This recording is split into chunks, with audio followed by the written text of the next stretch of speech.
আল্লাহ পাক শাসন ক্ষমতা দিলে এটাতে অকল্যাণের কিছু নাই, যদি আপনি এটাকে বা আমি এটাকে ইনসাফের সাথে, ন্যায়ের সাথে প্রতিষ্ঠা করতে পারি, কোনো সমস্যা নাই।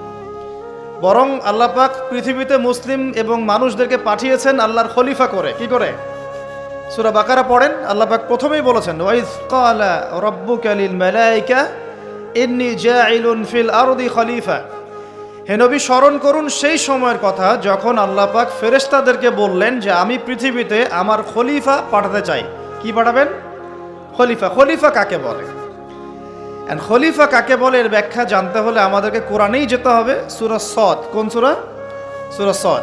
আল্লাহ পাক আদম আলাইহিস সালামকেও খলিফা বলেছেন, আরও একজন নবীকেও খলিফা বলেছেন। সেই নবীর নাম কি বলতে পারবেন কেউ?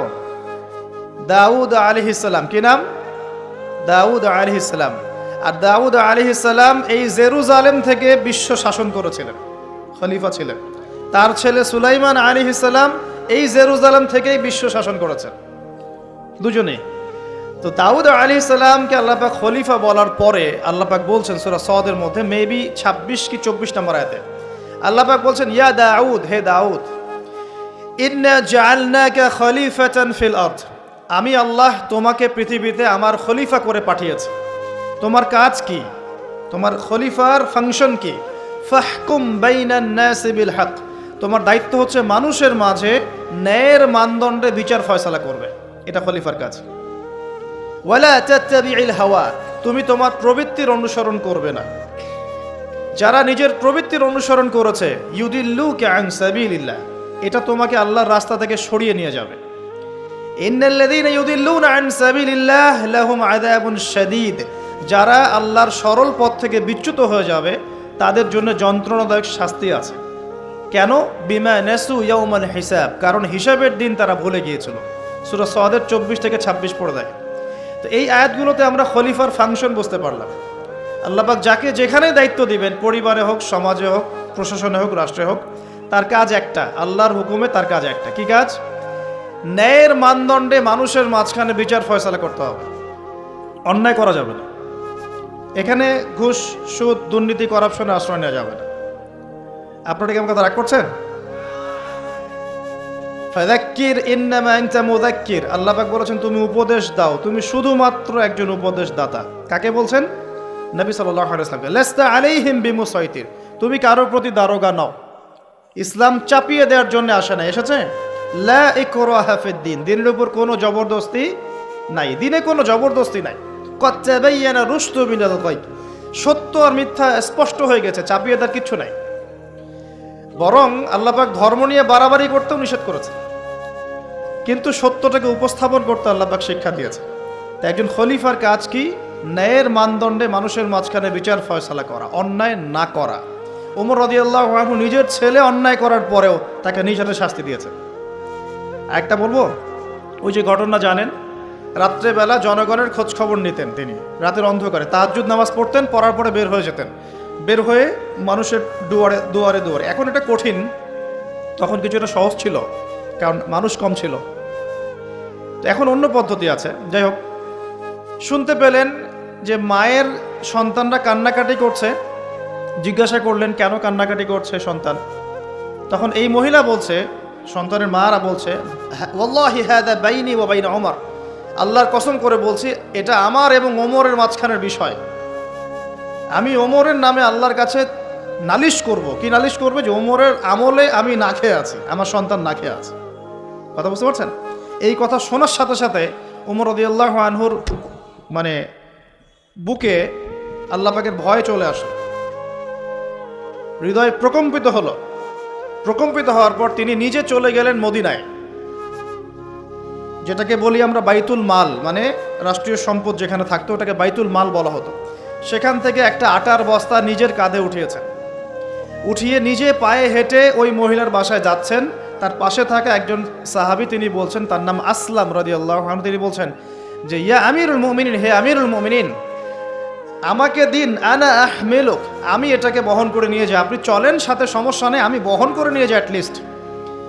তখন ওমর রাদিয়াল্লাহু আনহু বলছেন, দিলের কান দিয়ে শোনেন কথাগুলো, ওমর রাদিয়াল্লাহু আনহু বলছেন, হাল আনতা তাহমিলু উযরি ইয়াউমাল কিয়ামা, তুমি কি কিয়ামতের মাঠে আমার পাপের বোঝা বহন করবে? সুবহানাল্লাহ, চিন্তা করে দেখ। নিজের হাতে গেলেন, রান্না করে খাওয়ালেন, তারপরে বললেন আগামীকাল তুমি আমিরুল মুমিনিনের দরবারে এসো, সেখানে আমাকে পাবে। এই হলো উমর রাদিয়াল্লাহু আনহুর খেলাফা। একদিন তিনি তার যে উট এটাকে পরিষ্কার করছেন। আলী রাদিয়াল্লাহু আনহু দেখে বলছেন, আমিরুল মুমিনিন, আপনি পরবর্তী জেনারেশনের জন্য অনেক কঠিন আদর্শ রেখে যাচ্ছেন। আপনি এত কাজ করছেন, তারপরে নিজের কাজও নিজে করছেন। তখন ওমর রাদিয়াল্লাহু আনহু বলছেন, ওয়ালা তালুমুনি ইয়া আবুল হাসান, হে আবুল হাসান, আমাকে এভাবে বিব্রত করো না। কারণ আমি ভয় করি যে আমি যে অর্ধবিশ্ব শাসন করছি, তারপরে আমি ভয় করি যে আমার এই শাসনের আন্ডারে যদি একটা রাখালও না খেয়ে মারা যায়, আমি ভয় করি আল্লাহ এর জন্য আমাকে জবাবদিহি করাবে। আরেকটা বলে শেষ করে দিই, বেশি যাব না। আমর ইবনে আস রাদিয়াল্লাহু আনহু, তিনি একজন গভর্নর, কোথাকার? মিশরের। কার আমলে আছেন? ওমর রাদিয়াল্লাহু আনহুর সময়। তো তার ছেলের নাম হচ্ছে মুহাম্মদ। তো সেই মুহাম্মদ আমর ইবনে আসের ছেলে রাদিয়াল্লাহু আনহু, বাবার পলিটিক্যাল পাওয়ারে মিশরের মানুষের উপরে কিছুটা জুলুম করা শুরু করেছে। এটা হয় না এমন মাঝে মাঝে? এমন হয় না? হতে পারে। তো এখন ওই মিশরের কিপ্তি এক লোক যার উপর জুলুম করেছে, এই ভদ্রলোক এসে উমর রাদিয়াল্লাহু আনহুকে নালিশ করছে যে আপনার নিযুক্ত এই গভর্নরের ছেলে আমাকে জুলুম করেছে। এবার উমর রাদিয়াল্লাহু আনহু চিঠি লিখে পাঠালেন যে বাবা এবং ছেলে দুজনকে মদিনায় নিয়ে আসো। দুজনকে মদিনায় নিয়ে আসা হলো। আনার পরে ওই কিপ্তিকে ডাকা হচ্ছে, আইনাল কিপ্তি, কিপ্তি কোথায়? কিপ্তি আসলো, এসে বলছে, এই যে আমি আমিরুল মুমিনিন। নিজের হাতের লাঠিটা এই কিপ্তির হাতে দিয়ে আমিরুল মুমিনিন বলছেন, ইদরিব ইবনুল আকরামিন, এখন সবার সামনে তুমি এই সম্মানিত ছেলেকে পিটাও। চিন্তা করে দেখেন, মসজিদ নববীর মধ্যে অনেক সাহাবী আছেন, তাদের সামনে আমর ইবনে আস রাদিয়াল্লাহু আনহু আছেন, তার ছেলেকে তার সামনে পিটাতে বলা হচ্ছে। কে বলছেন? উমর রাদিয়াল্লাহু আনহু। সেই কিপ্তি বিব্রত, যাই হোক পিটালেন। অনেকক্ষণ মারার পরে যখন সে থামলো, তখন উমর রাদিয়াল্লাহু আনহু বলছেন, হ্যাল শাফাইত, তুমি কি সন্তুষ্ট হয়েছ? বলছে, শাফাইত ওয়া ইশতাফাইত, আমি সন্তুষ্ট হয়েছি এবং তৃপ্তি হয়েছে, আমি ন্যায় বিচার পেয়েছি। আচ্ছা এবার কি? আলান, এখন ইদরিব আলান আদ-দারবু আলা রাসি আমর, এখন আমর ইবনে আসের মাথার উপরে এই লাঠি দিয়ে মারো। ওয়াল্লাহি মা দারাবাকা ইল্লা বিফদলি সুলতানিহি, আল্লাহর কসম করে বলছি, আমর ইবনে আসের ছেলে তার বাবার পলিটিক্যাল পাওয়ারেই তোমার গায়ে হাত তুলেছে। আমি কি শাসন বোঝাতে পারছি?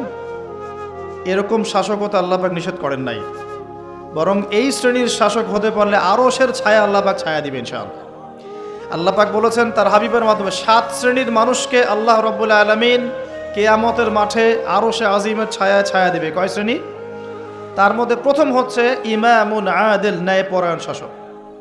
এই জন্য আমি খুব দোয়া করি মন থেকে, আল্লাহ পাক আমাদের যাকে যেখানে দায়িত্ব দিয়েছেন সবাইকে তার জায়গায় ন্যায়পরায়ণ হওয়ার তৌফিক দান করুন। আমরা সবাই দোয়া করব। সমালোচনা করা সহজ, একটা মানুষ যখন কাজ করবে, কাজের সময়ে ভুল ত্রুটি ধরা সহজ, কিন্তু সেই কাজ নিজে করা এত সহজ নয়। আমরা যারা দিনের পথেও চলি, দেখবেন সমালোচকের অভাব আছে? অভাব নাই, কিন্তু নিজে একটা বই লিখুক, নিজে একটা লেকচার দেখ, 10 জন মানুষের সামনে দাঁড়িয়ে কথা বলুক, দিনের কিছু ভালো কথা উপস্থাপন করুক, দেখবেন নাই, পারবে না। কিন্তু সমালোচনা করা সহজ, ফেসবুকে বসে বসে 2-4 লেখা সহজ, ফেসবুকে বসে শুয়ে শুয়ে 2-4 লাইন লেখা সহজ, কনস্ট্রাকটিভ কাজ করা এত সহজ নয়। আর সবচেয়ে কঠিন কথা হচ্ছে আমাদের সবাইকে আল্লাহর কাছে ফিরে যেতে হবে এবং যার যার দায়িত্ব বুঝিয়ে দিতে হবে। আল্লাহ পাক আমাদের সবাইকে দাউদ আলাইহিস সালামের মতো, সুলাইমান আলাইহিস সালামের মতো, আদম আলাইহিস সালামের মতো আল্লাহর খলিফা হওয়ার তৌফিক দান করুন। সামনে যাই, যে কথা থেকে এখানে আসছি ভাই, কোরআনের সূরাগুলো আপনাকে কি দিবে? আলো দিবে। তো নূর, সূরা নূরের প্রথমেই আল্লাহ পাক আলোর কথা আলোচনা করছেন। কোন টপিক দিয়ে? জেনা দিয়ে, ব্যভিচার দিয়ে। যে ব্যভিচার যদি কেউ করে, জেনা যদি কেউ করে, তাকে তোমরা 100টা বেত্রাঘাত করো। এটি ইসলামিক লস। এখন সারা বিশ্বের খুব কম জায়গায় এটার ইমপ্লিমেন্টেশন আছে, তবে ইনশাআল্লাহ তাআলা যখন ইমামুল মাহদি আসবেন, ঈসা ইবনে মারিয়াম আসবেন, তখন আবারও এটা বাস্তবায়িত হবে ইনশাআল্লাহ। এটা আগে ছিল, এখন নাই সব জায়গায়। যাই হোক, আসমানে আছে, পৃথিবীতে যদি নাও হয় আসমানে শাস্তি হবে ইনশাআল্লাহ। এখন আলোর সন্ধান দেওয়ার জন্য আল্লাহ পাক সবার আগে জেনার কথা কেন বললেন? বিকজ বেপরদামি, বেহায়াপনা, জেনা ব্যভিচারের মধ্য দিয়ে মানুষের অন্তরের নূরটা কি হয়? নষ্ট হয়ে যায়। কি নষ্ট হয়ে যায়? অন্তরের নূর নষ্ট হয়ে যায়। আমার সাথে একটু কথা বলবেন।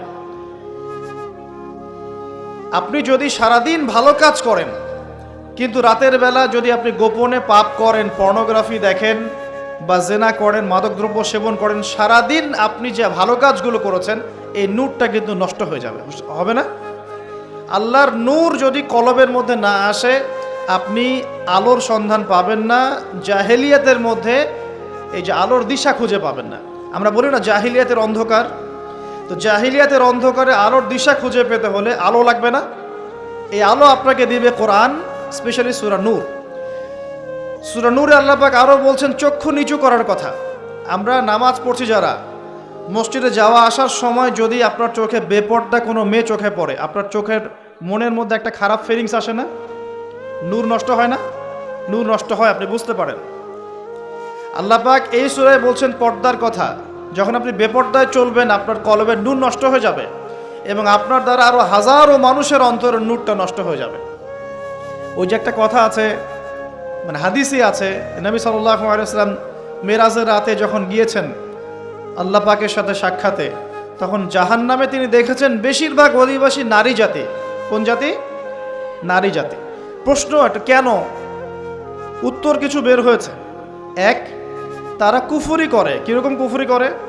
স্বামী যদি সারা জীবন তাদের পিছনে ভালো খরচ করে, ভরণ পোষণ দেয়, ভালোবাসে, যদি কোনো একদিন যদি ঝগড়া হয়ে যায় বা মতপার্থক্য হয়, সেদিন বলে বসবে সারা জীবন তোমার কাছে কিছুই পেলাম না। এটা একটা কারণ। একটা কারণ বলা হয়েছে তারা মাতম করে। মাতম, কেউ মারা গেলে মাতম করে, বুক পিঠ চাপড়ায় এবং অন্যদেরকে খুব লানত অভিশাপ করে। আরেকটা কারণ যেটা আমি কোরআন সুন্নাহ থেকে ফাইন্ড আউট করে মত দিচ্ছি, সেটা হলো তাদের বেপরদামির কারণে সমাজের নূর বা আলো নষ্ট হয়ে যায়। বুঝবেন, বেপরদায় চলার কারণে অন্য মানুষের কলবের নূরগুলো নষ্ট হয়ে যায়। আর যখন আপনার দ্বারা অন্যের ক্ষতি হবে, আপনি যখন সমাজের নূর নষ্ট করবেন, সমাজের আলো নষ্ট করে দিবেন, তখন নিঃসন্দেহে আপনাকে অন্ধকার জাহান্নামে থাকতে হবে। এখানে বোঝার ব্যাপার আছে। তো প্রিয় ভাইয়েরা, কোরআনের কথা বলতে গিয়ে এখানে এসেছি যে আপনারা কোরআন অবশ্যই তেলাওয়াত করবেন, অর্থ বোঝার চেষ্টা করবেন এবং প্রত্যেকটা সূরা আপনাকে এক একটা ডাইরেকশন দিবে। আপনি আলোর সন্ধান পেতে চাইলে সূরা নূর তেলাওয়াত করতে হবে। আমার আজকে আলোচনার টপিক কিন্তু সূরা নূর নয়, অন্য একদিন কথা বলবো ইনশাআল্লাহ। আমার আজকে আলোচনার টপিক অন্য একটা কিছু, সেটা হলো সূরা কাহফ। কোন সূরা? সূরা কাহফ। আসুন, এই একটা সূরা সম্পর্কে নবী সাল্লাল্লাহু আলাইহি ওয়াসাল্লাম বলেছেন যে এই সূরাটা যে ব্যক্তি পাঠ করবে প্রত্যেক জুমার দিনে, এক জুমা থেকে আরেক জুমা পর্যন্ত তার জীবনটা নূর দ্বারা ভরে যাবে। এই যে সূরা কাহফ আপনাকে আলো দিচ্ছে। কি দিচ্ছে? আলো দিচ্ছে। দেখুন, নবী সাল্লাল্লাহু আলাইহি ওয়াসাল্লাম বলছেন কিয়ামতের আগে পৃথিবীতে সবচেয়ে ভয়ঙ্কর একটা ফিতনা আসবে, তার নাম মাসিহুদ দাজ্জাল। কি নাম? খুব মনোযোগের সাথে এই অংশ থেকে একটু বোঝার চেষ্টা করবেন। নবীজি বলছেন দাজ্জালের ফিতনা এত মারাত্মক ফিতনা যেটা সম্পর্কে এমন কোনো নবী নাই যিনি তার কওমকে সতর্ক করেন নাই। কথা বুঝতে পারছেন? এমনকি নূহ আলাইহিস সালাম পর্যন্ত দাজ্জালের ফিতনা সম্পর্কে তার কওমকে সতর্ক করেছিলেন। ঠিক আছে? নূহ আলাইহিস সালামের যুগটা ছিল এখন থেকে প্রায় 5000 বছর আগে বা 10,000 বছর আগে। এত বছর আগের একজন নবীও তার কওমকে দাজ্জালের ফিতনা সম্পর্কে সতর্ক করেছেন। এমন কোন নবী নাই যিনি সতর্ক করেন নাই। নবীজি বলছেন, তবে আমি অতিরিক্ত একটা কথা বলে যেতে চাই যা অন্য কোন নবী বলেন নাই। কি সেটা? নবীজি বলছেন মাসিহুদ দাজ্জাল এক চোখে অন্ধ হবে, তোমাদের আল্লাহ তিনি অন্ধ নন। ঠিক আছে? এতটুকু। আচ্ছা, দাজ্জাল কি করবে এদিকে আমি পরে আসছি। নবী সাল্লাল্লাহু আলাইহি ওয়াসাল্লাম বলছেন যে পৃথিবীর শুরু থেকে শেষ পর্যন্ত, মানে আদম থেকে নিয়ে আলাইহিস সালাম কিয়ামত পর্যন্ত দাজ্জালের চেয়ে ভয়ঙ্কর কোনো ফিতনা পৃথিবীতে আসে নাই। এবং 10টা ফিতনা যতক্ষণ পর্যন্ত না আসছে, আলামত না আসছে, কিয়ামত হবে না। কয়টা ফিতনা? 10টা। তার মধ্যে 1 নাম্বার হচ্ছে মাসিহুদ দাজ্জাল, তার আগমন, মানুষের রূপে আত্মপ্রকাশ। 2 নাম্বার হচ্ছে ইয়াজুজ আর মাজুজ, এরা দুটো প্রজাতি, মানব জাতি, তারা জিন নয়। 3 নাম্বার ঈসা ইবনে মারিয়ামের আগমন, ঈসা আলাইহিস সালাম আবারও ইউটার্ন করবেন, ফিরে আসবেন। আল্লাহ পাক তাকে তার কাছে উঠিয়ে নিয়েছেন, তিনি আবারও ফিরে আসবেন সিরিয়ার দামেস্কের সাদা মসজিদের মিনারের উপরে, এবং তার হাতে আল্লাহ রাব্বুল আলামিন দাজ্জালের মরণ লিখে রেখেছেন, তার হাতে তিনি মারা যাবে, ঈসা আলাইহিস সালামের হাতে দাজ্জাল মারা যাবে। এরপর ঈসা ইবনে মারিয়াম পুরো বিশ্বে 40 বছর এই শাসন কার্য পরিচালনা করবেন ইনশাআল্লাহ। তিনি বিয়ে করবেন, তার মৃত্যু হবে এবং তাকে দাফন করা হবে নবী সাল্লাল্লাহু আলাইহি ওয়াসাল্লামের কবরের পাশে। তার ওই সোনালী যুগের পরে আবারও মানুষ খারাপ হওয়া শুরু করবে, এমন খারাপ হবে যে মানুষ আল্লাহ শব্দটা বলার মতো মানুষ থাকবে না, এবং তাদের সামনে আল্লাহ পাক পশ্চিম দিক থেকে সূর্য উঠাবেন, কিয়ামত হবে। এটা 3 নাম্বার। 4 নাম্বার দাব্বাতুল আরদ, জমিন থেকে একটা প্রাণী বের হবে এবং এই প্রাণী মানুষের সাথে কথা বলবে। আমরা যারা এখন সায়েন্সকে ইলাহ বানিয়েছি, আমরা এখন বিশ্বাস করতে চাই না এগুলা, কিন্তু এই কথাটাই আমি যেটা বললাম, এই কথাটা হুবাহু যদি নাসা বলে, নাসা, তাহলে আগামীকাল বিশ্ববাসী বিশ্বাস করবে। আমরা শিক্ষাক্ষেত্রে এভাবে শিরক করছি। আল্লাহ এবং তার রাসূলের কথা যখন আসছে, আমরা যুক্তি খুঁজি, প্রমাণ খুঁজি, বিজ্ঞান খুঁজি, দর্শন খুঁজি, কিন্তু দেখবেন অন্যরা যখন আমাদেরকে জ্ঞান দিচ্ছে, আমরা কিন্তু এত কিছু খুঁজতে যাচ্ছি না। তারা আমাদেরকে শেখাচ্ছে যে পরীক্ষা নিরীক্ষা পর্যবেক্ষণ ছাড়া জ্ঞান নেওয়া যাবে না। এই কারণে ফেরেশতা দেখা যায় না, বিশ্বাস করে না, জিন দেখা যায় না, বিশ্বাস করে না, রূহ বা আত্মাও দেখা যায় না, বিশ্বাস করছে না, আল্লাহ দেখা যায় না, বিশ্বাস করে না। তো আনসিন ওয়ার্ল্ডকে তারা বিশ্বাস করতে চায় না। কিন্তু আপনার রিলিজিয়ন ইসলামের বেইজ হচ্ছে গায়েব, অদৃশ্য। দলিল দিচ্ছি আমি, আল্লাহ পাক বলছেন আলিফ লাম মিম যালিকাল কিতাব লা রাইবা ফি, এটা এমন একটা কিতাব যে কিতাবে কোনো সন্দেহ নাই, ঠিক আছে।